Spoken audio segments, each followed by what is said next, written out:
Is chlorine really that much of a weakling that he can't handle my like armpit stank? Like, really? Come on, chlorine. What are you saying? I stink? But like, if the chlorine's levels are affected that much, maybe it really isn't that safe to go swimming in a public swimming pool.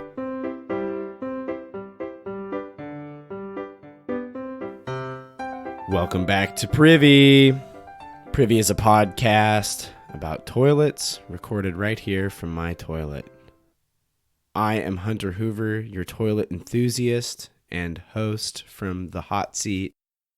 Man, it's been a busy day, so a little peek behind the Privycast curtain. Last episode, you guys heard about pissoirs, and I actually recorded that episode the same day I recorded this episode. But in between that episode and this episode, I moved a bunch of my junk to our new house that we're going to be moving to here pretty soon. And then my parents and I spent the majority of the day cleaning the new house. So this is I'm going to try to bring as much energy to this as I can. But yeah, it's been a long one. Also, allergy season is in full swing. If you can't hear it in my voice or in my nostrils, allergy season is here. It has arrived. If I sound a little more nasally than usual, that's probably what's going on. But yeah, if something crazy happens between now and when this episode comes out, this is not going to date well. So there's that. But it's summer. Happy June, everybody. June, even though summer doesn't officially start until over halfway through June, June is the beginning of summer. Like, effectively speaking, June is summer. So, happy summer, everybody. Welcome to Privy Summer. We're going to try to bring you some summer-related topics, and this week is going to be our first. It's hot. Things are getting hot. Things are getting sweaty. You're afraid to drink any milk before 7 p.m. For fear of having some tum-tum problems and some dookie problems later with the heat. By merely existing, you sweat. I'm not built, me, Hunter, your host, is not built for temperatures over and exceeding 75 to 80 degrees. Like, once we break that threshold, my back is just wet all day. That's all there is to it.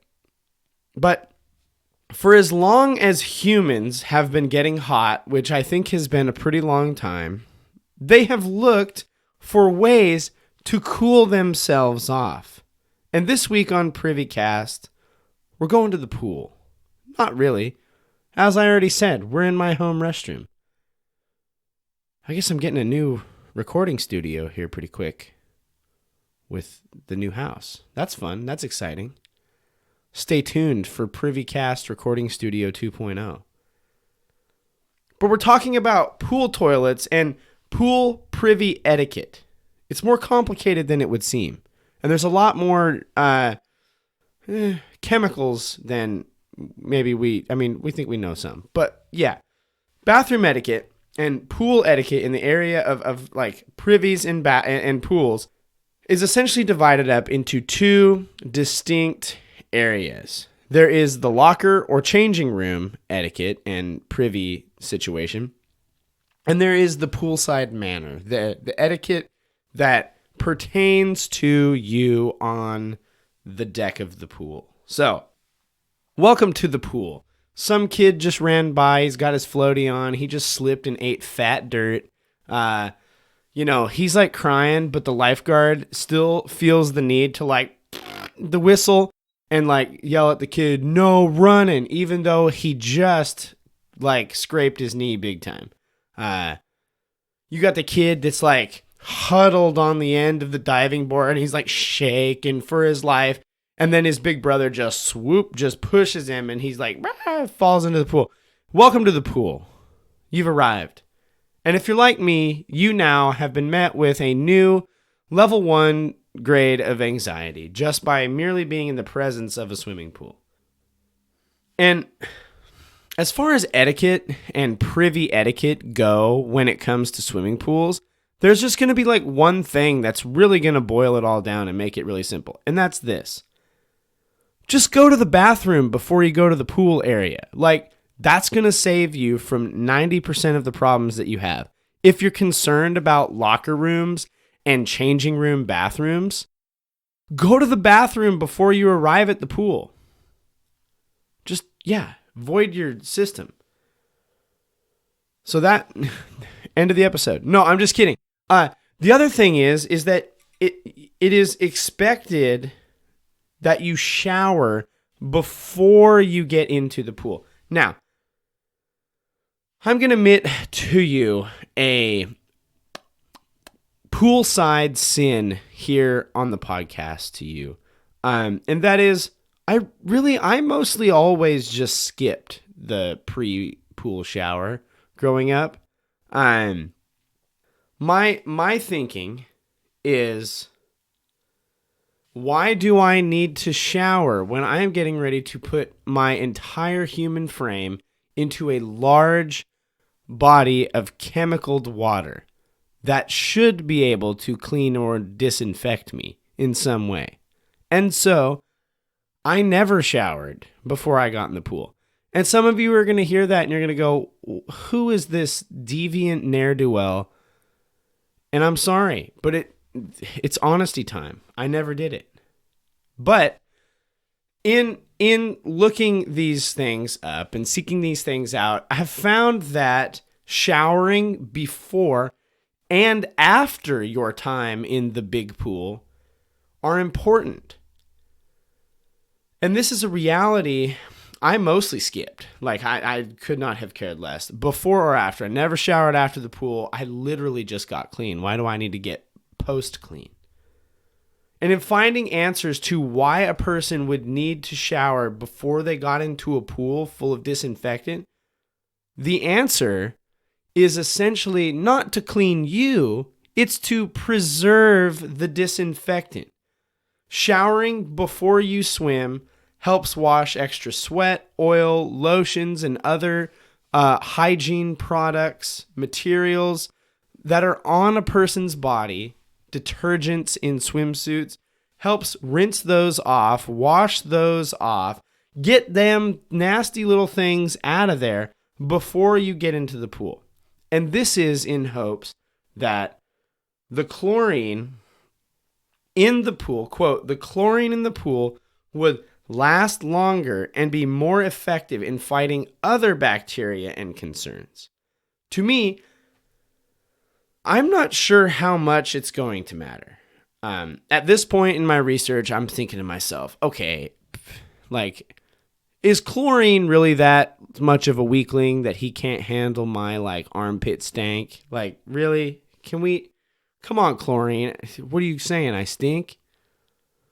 But, like, if the chlorine's levels are affected that much, maybe it really isn't that safe to go swimming in a public swimming pool. See Hunter's level 1 anxiety at the beginning of this episode. Just a thought. And a peek behind the curtain for my own feelings about all this. Like, if the chlorine can't get the job done, like, what even are we doing with it? You know what I'm saying? Like, if it's not up to the task, maybe we need to find somebody who's more suited for the job.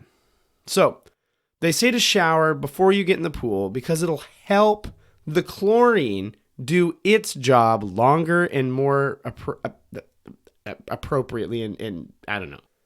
But then, they also say that you're supposed to shower after you get into the pool. Or after you get out of the pool, rather. Again, I always thought the chlorine made you clean. So why bother? But it's really to undo what the chlorine did. They say chlorine left on your skin and hair can damage your skin and hair. Yet you were just in the pool with the chlorine on your skin and hair for an hour, if not hours on end. So, like,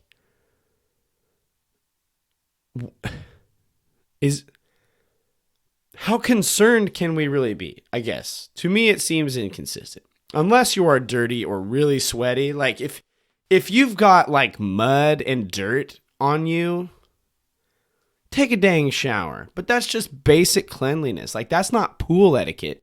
That's human etiquette. So, yeah, if you're nasty, get not nasty. Just do it. And if you're sweaty, just shower off. It's fine. And I guess it makes a little bit of more sense because you go to the pool in the summer and everybody's just default sweaty in summertime. So like, I kind of get that, and I kind of get what's going on there where it's like, if you just got sweat default because of the time of year, you're going to want to undo that default before you get in the pool. But don't take my word for it. Take the Water Quality and Health Council, which is, again, a real council that I definitely knew existed before I looked any of this up. Puts it this way. Not showering before getting into a pool is like sharing a bathtub with all the people who are in the pool with you at the same time. Now, I would like to challenge this thought in just one way. There is chlorine. We do have a combatant to the human cesspool. You're putting it in terms, though, that I like, because herein, I don't want to show my hand too much, but herein is a big concern with bath taking. And again, it is the product of the level 1 anxiety that is public pools for me. So the thought of sharing a water space with people is just a little heinous to me. They also note the things chlorine is supposed to kill is separate from regular human contagion and byproduct, and concerns like sweat, poo, and pee. So really, chlorine is not made to disinfect your sweat, your poo-poo, and your whiz. It's not made for that. Chlorine, no, it's not made to disinfect those things. The council also recommends that you use soap. Now, you're going to think, well, that's kind of a no-brainer. But again, people don't do that when they go to the pool. They just stand under the current of water and call it good. They just like dip in the shoulder. Okay, I showered, sweet, and I've checked my box. And again, little me going to pool with my dad, I'm seeing these people like fake shower. And I'm like, why do I have to go fake shower? Or like, nobody's really taking a shower here. You know what I'm saying? But they put it this way. So this is where the science of pool etiquette and showering before a pool comes in. They put it this way. There are 2 types of chlorine compounds in pools. And you can think of these as free chlorine compounds and already combined chlorine compounds. So when chlorine is added to a pool, it is added as free chlorine. That means it's chlorine that wants a friend. He's looking for somebody to hang out with, much like a lot of people are at the pool. And as I understand it, he's looking for a bond that can form with a foreign contaminant. So when chlorine does this, it becomes combined chlorine. And as such, because it has combined with a contaminant, that molecule of chlorine can no longer be friends with any other contaminants. He's already buddied up. So, a freshly chlorinated pool, then, would have a limited number of these free chlorine compounds, and thus a limited number of contagion and contaminants that it can react with and fight.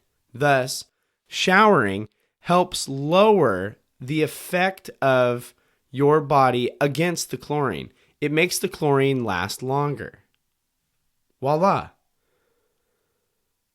The council also notes that testing this and figuring out if you have a good amount of chlorine isn't as simple as walking into the pool and like getting a drag of that chlorine. It's not like that.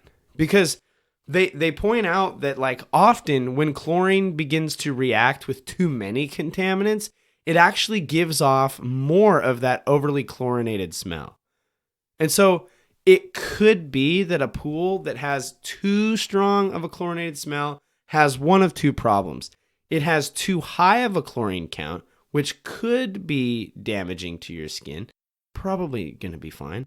But or it has had too much contaminant and thus has already reacted, giving off a stronger chlorinated smell. Either way, you can't just go off smell alone. Like just going, ooh, it smells like chlorine, must be clean. Maybe not the case. To the point where there are some people who, for lack of a better word, care too much to be in a public pool take their own chlorine test kits to pool. Now, if you roll into a chlorinated pool, a public swimming place with your own personal chlorine test kit, I think, Poindexter, I think you're going in too deep here. Like, I have anxiety about the things that go on in a pool, but I ain't going to test it. Like, no, that's not happening. The experts report on average, so here's where it gets nitty gritty, as I don't remember who said it. The average person has 0.14 grams of fecal matter in their perineum. That means around the booty hole area. And that children, the wee ones, may have as much as 10 grams. The heck? Wipe your kids' butts. Make sure them things are clean. Just make sure your kids' butts are clean. But doing the math, a pool containing 15 unshowered adults and 30 unshowered children, we're going to circle back to that number here in just a second, could contain an average of 152 grams of fecal matter, which is about a third of a pound. Now, granted, this is spread out and like not concentrated into one spot, but is still a third of a pound of poo. That's too much. And we need you, chlorine, to make us feel better about these things. Based on the fact that there are approximately 1 million virus particles in 1 gram of feces, based on the fact that there are approximately 1 billion virus particles in 1 gram of poop, a typical community pool, which has about 19,000 gallons of water, could contain about 8 million virus particles per gallon from these 45 bathers if their booty holes are as muddy as they could get them. One of those viruses in our smear-stained bungholios brings to the local pool is called Cryptosporidium. Cryptosporidium is bad because it is chlorine resistant. This thing actually says, you know what? How about you huff straight off, chlorine? I ain't taking none of your sass this afternoon. And I'm going to dirty whatever water I please. Thank you very much.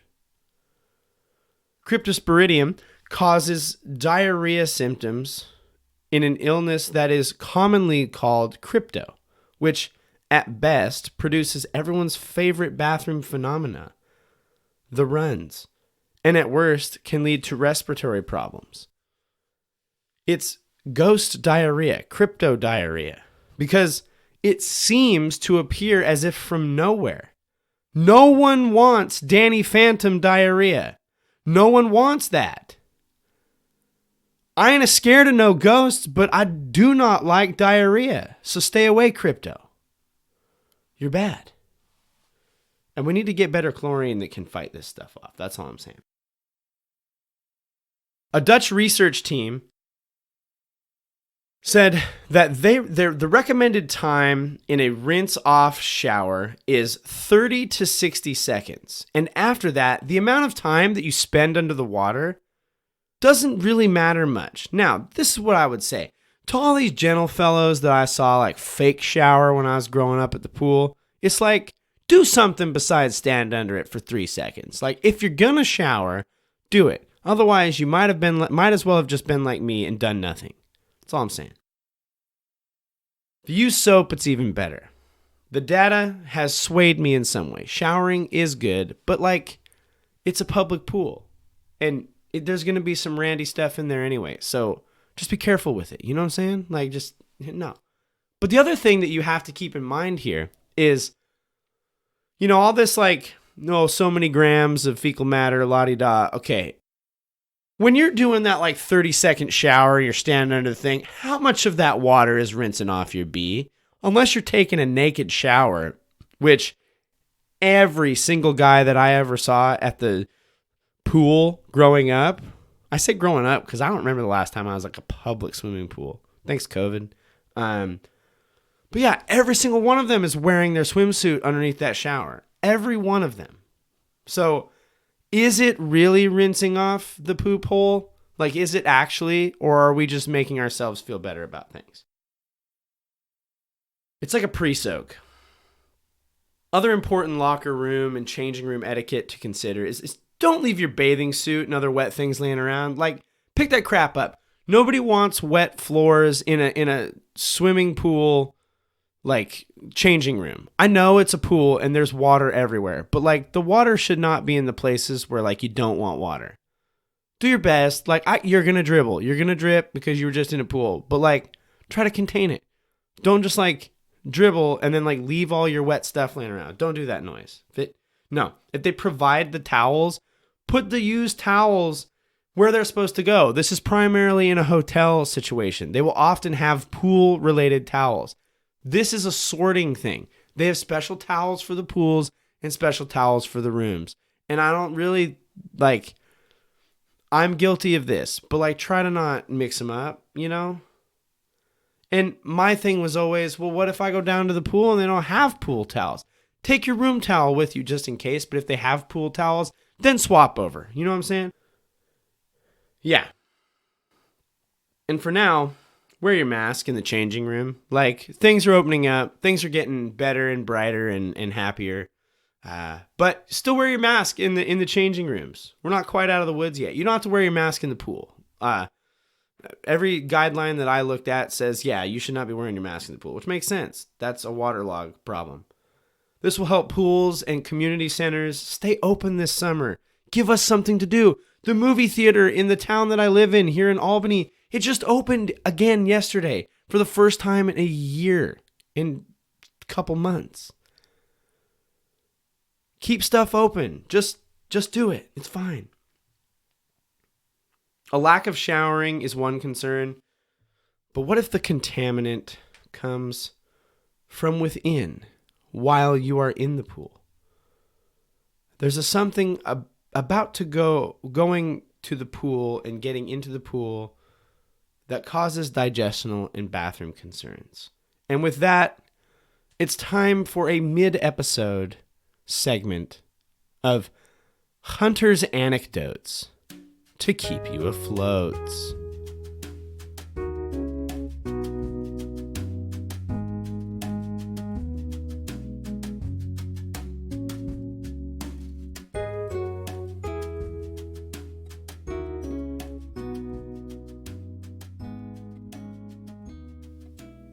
So, as I noted, in the summers, in the days that my dad had off,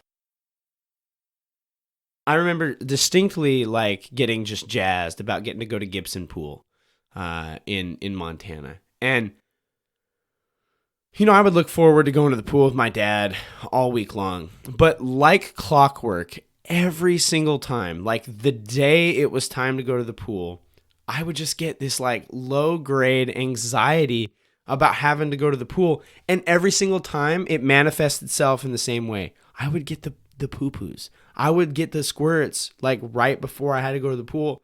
And then I would like go to the bathroom and like try to purge it all before I went to the pool. And then I would be fine. Like, I would be good to go.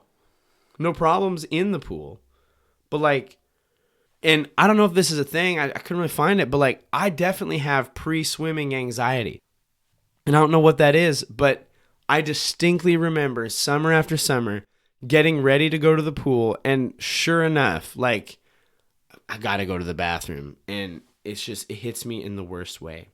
But there's another anecdote here that needs to be shared, because I said, what happens if, you shower and you follow all the rules, but you're inside the pool and you have added a new element to the pool. And this is everybody's greatest fear. Somebody pooping or peeing in the pool. It's no good for anybody. It's bad news. No. But Gibson Pool, I don't remember when it was. I believe I was in middle school. I went to Gibson Pool with my dad. And this was, I was, and the reason I think I was in middle school was because I remember I had learned how to swim, and I was old enough to where my dad had let me like go over to the like lazy river area and be in the lazy river area by myself. And from here on out, I'm going to give you this disclaimer as I remember it. So, the lazy river, you're like floating on your tube, or if you're me, you just didn't rent the tube and you just like tried to snag one that somebody left behind, or you just kind of float and let your feet kind of drag on the bottom of the thing, and it's fun. Like, you just kind of move along, and it's a nice little thing. But I remember coming around the corner, And I just see people getting out of this pool like it is electrified. They cannot leave the water soon enough. They're scrambling to like not use the little steps or the rails that they have. And they're like trying to climb up and over the thing, but it's the lazy river. So like you can't really get enough upward force because it's like pulling you sideways at the same time. And as you come around the corner, it's right in this area, and there's this like pandemonium going on. And then there's the like double whistle. And every time, like when the lifeguard's tooting the double whistle, there's something shady going on. And so you hear the double toot toot, and then you just hear everybody out. And it turns out there was what appears to have been a log floating in the pool. Now, and so like they pull everybody out of the pool, and now they've got to like filter the whole thing. And so they shut down the lazy river. But I remember there's a lot of people like standing around grabbing their stuff. And I'm like walking over back to the pool. And I remember like the guy fished the thing out after they had already told people they were going to have to close down the lazy river. And he fished out a Snickers bar from the pool. Somebody had tossed a full-size Snickers bar into the pool, and some passerby saw this chocolate tube and said, "Oh, somebody relieved themselves here." And they freaked out, and everybody had to get out of the lazy river. Is that somebody floated a Snickers down the lazy river, and it just was bedlam at Gibson Pool Lazy River that day. And this has been another installment of Hunter's Anecdotes to keep you afloat.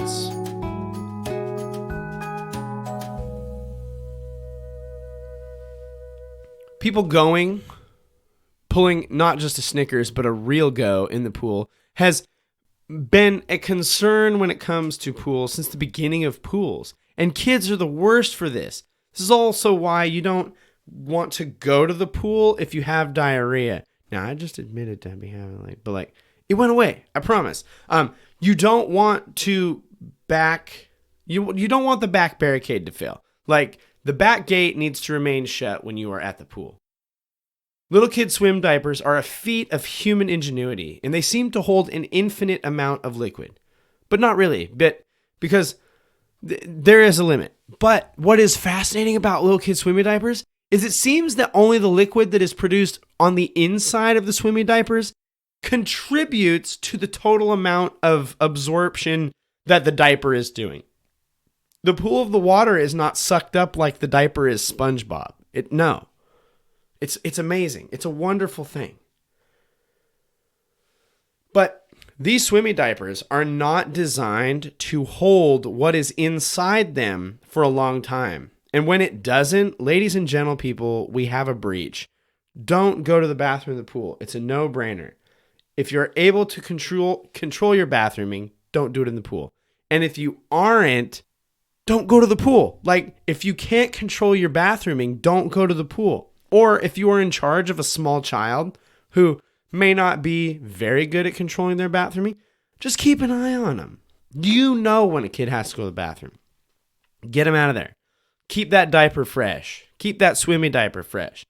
Because if you don't want to be the cause of a Gibson Pool Snickers bar scenario. You don't want to be that guy.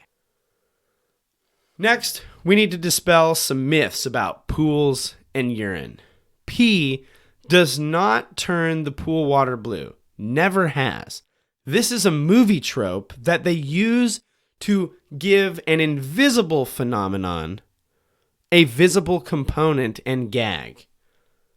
I think of Grown Ups or Grown Ups 2. I don't remember which one because I don't think I actually watched either of those mediocre movies. But sorry, Mr. Sandler. Adam Sandler ain't listening to this, but I'm sorry, Mr. Sandler. I shouldn't say mediocre if I haven't seen it. Fair enough. But it's still nasty. Like, even if it doesn't turn the water blue, it's still nasty. And I think it's a myth pools actually keep propagating. Because if people are afraid of this blue ink cloud that appears around them if they pee, they're going to be much less likely to pee in a pool. But if they're told, oh yeah, nobody will be able to see it, they're going to be like, oh, well, maybe I'll get away with it, So I think this is something that pools continue to tell people. But it ain't going to turn blue. Or if it does, it ain't going to turn blue like it does in the movies. It's going to be a little bit, you know what I'm saying? But it's still nasty, so don't do it. Having a Snickers in your pool is a visible thing. A turd is very much visible. You can't fake a turd. If you turd in the pool, it's guaranteed to clear the pool. Don't turd in the pool. You're not going to get away with it. It's going to sneak out. It's going to get out. And there's going to be a lot of pandemonium when people find it. Just don't do it. The swimming pool is not your toilet. Shower before you get in. Heck, shower before leaving home. Go to the bathroom before. Go to the bathroom during. But get out of the pool to do it. And if you're swimming in nature, so this has all been for pools. But if you're swimming in like a lake or a river or an ocean, here's the general guideline. You can pee as long as you aren't around people. The water is already filled with whack stuff, so just go for it. There's something nice about floating a river, just letting it fly. You know what I'm saying? Like, why not? Like, it just gets a little warm right there. It's all good. You're in nature. You're experiencing it. You're in it. You are it. Be free. Go pee. If the water is moving, if it is visibly moving, it's better. Because it's not going to sit in one spot. But it's like, you don't want to go poop. Either way, you just don't want to go poop. Because then you got like poopy in your pants. You don't want to deal with that. You don't want brown in your pants, even if you're swimming. It ain't going to live down there forever. It's going to get its way out. It's going to get on your leg. It's going to be whack. Don't do it. When you go swimming this summer, use common sense. Try to shower off. It seems like it might be worth it. And if you're like me and most of your life, you haven't really bought into it, just give it a shot. Like, do your best to help chlorine do his best. You know what I'm saying? I hope you've enjoyed this pool privy etiquette. Connect with us on social media. We're at Privycast on all social media platforms. We would love for you to follow and share the show there and just connect. We want to grow people's community who are interested in bathrooms, interested in toilets, and are fans of the places that we drop it. So connect with us. Send us an email, suggestion, feedback, whatever. Privycast@gmail.com. Rating or review. You know all that stuff. Go do it. It's a wonderful way to help people find the show. As always, we would like to thank Kevin MacLeod for the use of Barroom Ballet. You can find Kevin's music at incompetech.org, and his music is licensed under Creative Commons 4.0. Thanks, Kevin. We'd also like to thank Podington Bear for the use of All Colors in the World as Hunter's Anecdotes intro and outro. You can find Podington Bear's music and other work from Podington at poddingtonbear.com. Thanks, Podington. This has been another episode of Privy. Thank you for joining us. And now, as always, don't forget to flush.